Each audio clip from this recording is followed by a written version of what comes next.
रमा एकादशी व्रत कथा। विष्णु भगवान की जय, माता लक्ष्मी की जय, माता एकादशी की जय। प्रिय भक्तों, आप सभी को कार्तिक मास के कृष्ण पक्ष में पड़ने वाली रमा एकादशी की हार्दिक शुभकामना। प्रिय भक्तों, आप सभी को जीवन में सदा सुख शांति मिले। भगवान विष्णु, माता लक्ष्मी और माता एकादशी आप सभी भक्तों के जीवन में सदा सुख शांति बनाए रखें। आप लोग का हर मनोकामना पूर्ण हो। कार्तिक मास में कृष्ण पक्ष में पड़ने वाली एकादशी को रमा एकादशी कहते हैं।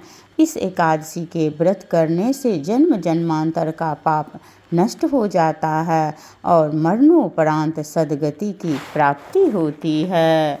प्रिय भक्तों, आइए हम सब मिलकर रमा एकादशी व्रत का कथा सुने। विष्णु भगवान की जय। धर्मराज युधिष्ठिर बोले कि हे भगवान, अब आप मुझे कार्तिक मास के कृष्ण पक्ष की एकादशी का कथा सुनाइए। इस एकादशी का नाम क्या है तथा इससे कौन सा फल मिलता है। श्री कृष्ण भगवान बोले कि हे राजेश्वर, कार्तिक मास की कृष्ण पक्ष की एकादशी का नाम रमा है। इसके व्रत से समस्त पाप नष्ट हो जाता है। इसकी कथा इस प्रकार है। प्राचीन काल में मुचुकुंद नाम का एक राजा राज्य करता था। उसके इंद्र, वरुण, कुबेर, विभीषण आदि मित्र थे। वह सत्यवादी तथा विष्णु भक्त था। उसके एक उत्तम चंद्रभागा नाम की लड़की उत्पन्न हुई।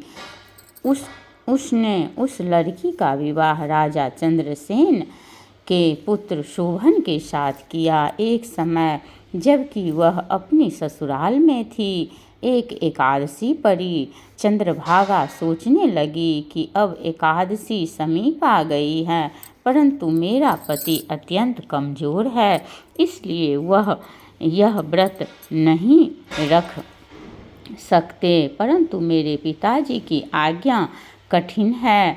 जब दशमी आई तब राज्य में ढिंढोरा पिटा।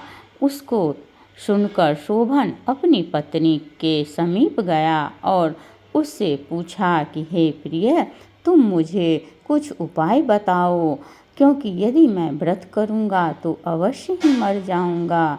इस पर चंद्रभागा बोली कि हे प्राणनाथ, मेरे पिता के राज्य में एकादशी के दिन कोई भी भोजन नहीं करता है। यहाँ तक कि हाथी, घोड़ा, ऊँट आदि भी तृण, अन्न, जल आदि ग्रहण नहीं करते। फिर यहाँ मनुष्य कैसे भोजन कर सकते हैं। यदि आप भोजन करना चाहते हैं तो यहाँ से दूसरे स्थान को चले जाइए, क्योंकि यदि आप इसी स्थान पर रहोगे तो आपको व्रत अवश्य ही करना पड़ेगा।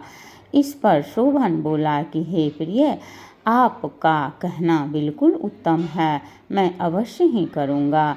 भाग्य में लिखा जो है वही होएगा।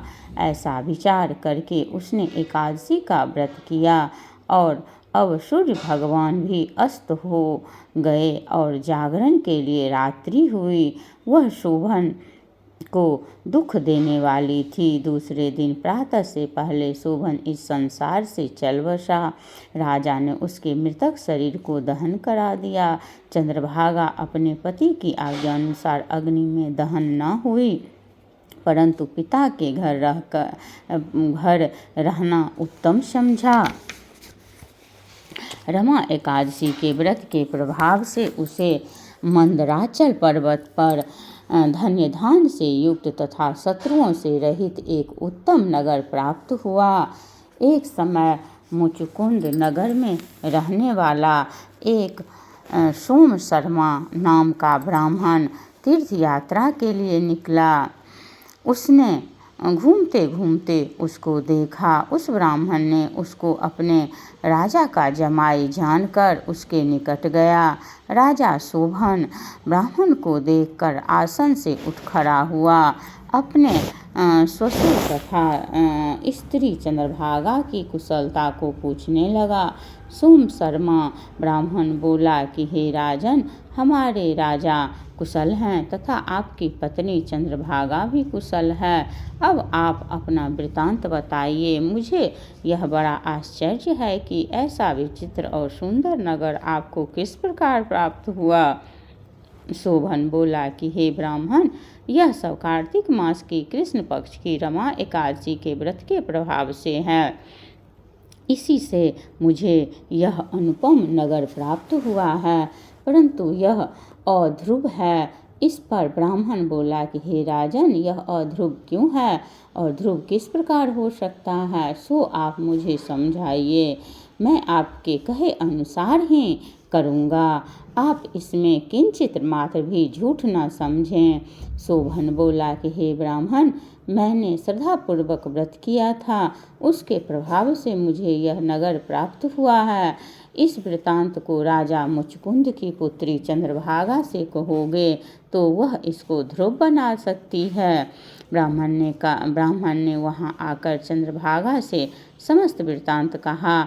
इस पर राजकन्या चंद्रभागा बोली कि हे ब्राह्मण, आप मुझे उस नगर में ले चलिए। मैं अपने पति को देखना चाहती हूँ। मैं अपने व्रत के प्रभाव से उस नगर को ध्रुव बना लूँगी। चंद्रभागा के वचनों को सुनकर वह सोम शर्मा ब्राह्मण उसको मंदराचल पर्वत के पास वामदेव के आश्रम को ले गया। वामदेव ने उसकी कथा को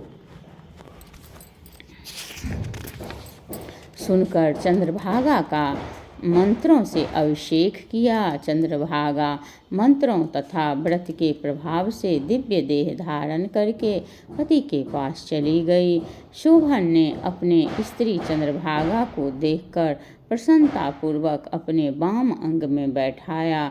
चंद्रभागा बोली, हे प्राणनाथ, अब आप मेरे पुण्य को सुनिए। जब मैं अपने पिता के गृह में 8 साल की थी, तब ही से मैं यथा विधि एकादशी का व्रत करने लगी हूँ। उन्हीं व्रत के प्रभाव से आपका यह नगर ध्रुव हो जाएगा और समस्त कर्मों से युक्त होकर प्रलय के अंत तक रहेगा। चंद्रभागा दिव्य रूप धारण करके तथा दिव्य आभूषण तथा वस्त्रों से सजकर अपने पति के साथ आनंद पूर्वक रहने लगी और शोभन भी उसके साथ आनंद पूर्वक रहने लगा। हे राजन, यह मैंने रमा एकादशी का महात्म कहा है। जो मनुष्य इस रमा एकादशी के व्रत को करते हैं, उनके समस्त ब्रह्म हत्या आदि पाप नष्ट हो जाते हैं। जो मनुष्य रमा एकादशी का महात्म्य सुनते हैं, वह अंत में विष्णु लोक हो जाते हैं। जय श्री हरि। जय लक्ष्मी नारायण भगवान की जय। एकादशी महारानी की जय। लक्ष्मी महारानी की जय।